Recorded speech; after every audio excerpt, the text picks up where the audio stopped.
बंधुओं, जया एकादशी जो कि माघ मास के शुक्ल पक्ष की 11 तिथि को आती है। बंधुओं, जया एकादशी का हिंदू शास्त्रों में बहुत अधिक महत्व है। बंधुओं, इस बार जया एकादशी के दिन सर्वार्थ सिद्धि योग बन रहा है। सर्वार्थ सिद्धि योग में किए गए दान, जप, व्रत आदि का पुण्य बहुत अधिक बढ़ जाता है। बंधुओं, जया एकादशी सर्व सिद्धि प्रदायक है। बंधुओं, इसलिए जया एकादशी का व्रत हर मनुष्य को करना चाहिए। जया एकादशी व्रत के दिन भगवान कृष्ण की केशव नाम से पूजा की जाती है। इस व्रत को करने वाले को भूत, प्रेत, पिशाच आदि निकृष्ट योनियों में जाने का भय नहीं रहता और अनेक जन्मों के पाप नष्ट होकर इस लोक और परलोक में सभी सुख प्राप्त होते हैं। जो कोई भी जया एकादशी व्रत करता है।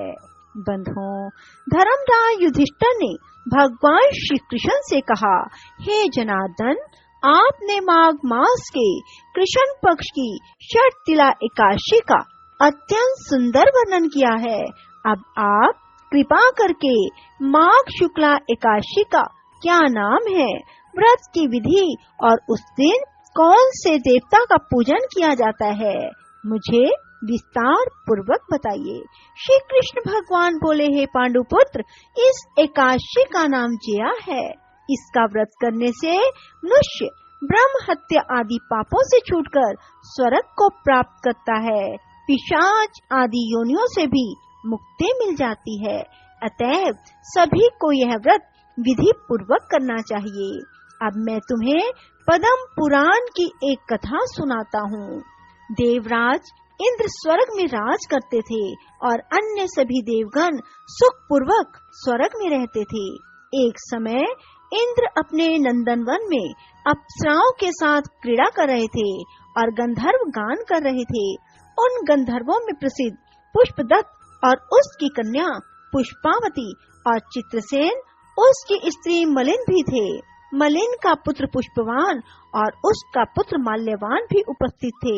उस समय पुष्पवती माल्यवान को देखकर मोहित हो गई और काम बाणों से चलायमान होने लगी। उसने रूप, सौंदर्य, हाव भाव आदि द्वारा माल्यवान को वश में कर लिया। पुष्पवती की सुंदरता को देखकर माल्यवान भी उस पर मोहित हो गया। ये दोनों कामदेव के वश में हो गए, परंतु इंद्र के बुलाने पर नृत्य और गायन के लिए आना ही पड़ा। उन्होंने अप्सराओं के साथ गाना शुरू किया, परंतु कामदेव के प्रभाव से उनका मन ना लगा और अशुद्ध गायन करने लगे। इनकी भाव भंगिमाओं को देखकर इंद्र ने इनके प्रेम को समझ लिया और इसमें अपना अपमान समझकर इन दोनों को श्राप दे दिया कि तुम मृत्युलोक में जाकर पिशाच का रूप धारण करो और अपने कर्मों का फल भोगो। इंद्र का श्राप सुनकर ये दोनों अत्यंत दुखी हुए और हिमाचल पर्वत पर पिशाच बनकर अपना जीवन व्यतीत करने लगे। रात दिन में उन्हें एक क्षण भी निद्रा नहीं आती थी। उस स्थान पर अत्यंत सर्दी थी। उनके दांत सर्दी से कटकटा रहे थे। एक दिन पिशाच ने अपनी स्त्री से कहा, ना मालूम हमने पिछले जन्म में ऐसा कौन सा पाप किया जिससे हमें इतनी दुखदाई यह पिशाच योनि प्राप्त हुई है। दैव योग से एक दिन माघ मास के शुक्ल पक्ष की जया नाम की एकादशी आई। उस दिन इन दोनों ने कुछ भी भोजन न किया, ना कोई पाप कर्म किया।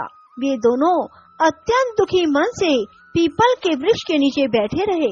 जब सूर्य नारायण अस्ताचल को चले गए, तब रात्रि भर इन दोनों को सर्दी के कारण नींद भी न आई। दूसरे दिन प्रातः काल होते ही इस व्रत और रात्रि जागरण के प्रभाव से इनकी पिशाच देह छूट गई और अत्यंत सुंदर वस्त्रों और आभूषणों से अलंकृत होकर दोनों ने स्वर्ग लोक को प्रस्थान किया। उस समय आकाश में देवगण और गंधर्व उनकी स्तुति और पुष्प वर्षा करने लगे। स्वर्ग में जाकर उन दोनों ने देवराज इंद्र को प्रणाम किया। इंद्र ने उनको पहले वाले रूप में देखकर अत्यंत चकित होकर पूछा, तुमने अपनी पिशाच योनि से किस प्रकार छुटकारा पाया? सब हाल बतलाओ। यह सुनकर माल्यवान बोले, हे देवेंद्र, भगवान विष्णु की कृपा और जया एकादशी के व्रत के प्रभाव से हमारी पिशाच देह छूट गई है। तब इंद्र बोले, हे माल्यवान, भगवान की कृपा और एकादशी के व्रत करने से न केवल तुम्हारी पिशाच योनि छूट गई है, वरन हम लोगों के वंदनीय भी हो गए हो। भगवान विष्णु और शिव के भक्त हम लोगों के लिए भी वंदनीय हैं, अतः आपको धन्य है।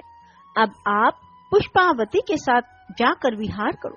श्री कृष्ण ने अंत में कहा, हे राजा युधिष्ठिर, इस जया एकादशी के व्रत से बुरी योनि भी छूट जाती हैं। जिस मनुष्य ने इस एकादशी का व्रत किया है, उसने मानो यज्ञ, जप, दान आदि सभी पुण्य कार्य कर लिए। जो मनुष्य जया एकादशी का व्रत करते हैं, वे अवश्य ही 1000 वर्ष तक स्वर्ग में निवास करते हैं।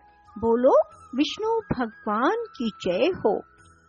बंधुओं, जया एकादशी का व्रत 1 फरवरी बुधवार को रखा जाएगा और व्रत का पारण 2 फरवरी को सुबह 7:09 से सुबह 9:19 तक होगा। बंधुओं, पद्म पुराण के अनुसार हर व्यक्ति को उसके कर्मों के हिसाब से फल मिलता है। ऐसे ही कई व्यक्तियों को भूत पिशाच आदि योनियों में जाना पड़ता है। ऐसे में जो व्यक्ति जया एकादशी का व्रत कर लेते हैं, उन्हें कष्टकारी पिशाच योनि से मुक्ति मिल जाती है।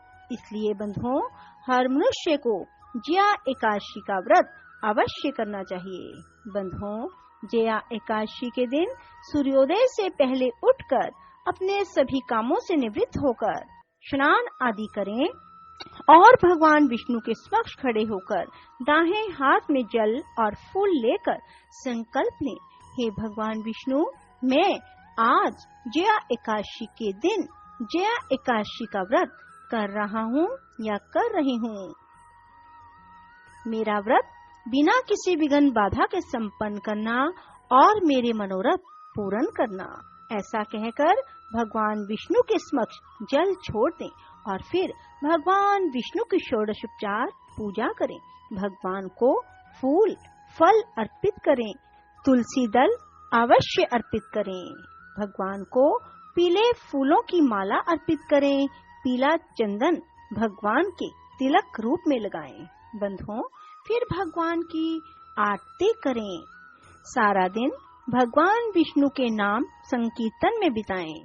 भगवान विष्णु की कथा सुने, श्रीमद् भागवत गीता का श्रवण करें, क्योंकि माघ मास में वैसे भी श्रीमद् भागवत गीता का श्रवण अति शुभ फलदायी होता है।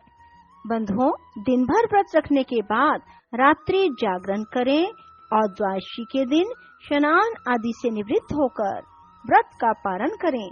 दान किसी ब्राह्मण को भोजन कराएं, उसके बाद ही व्रत का पारण करें। बंधुओं, एकादशी के दिन कुछ नियम अवश्य अपनाएं, जैसे कि एकादशी के दिन चावलों का सेवन ना करें, बाल आदि ना कटवाएं, ना ही बालों को धोएं। एकादशी के दिन किसी की निंदा चुगली भी ना करें, किसी का दिल ना दुखाएं।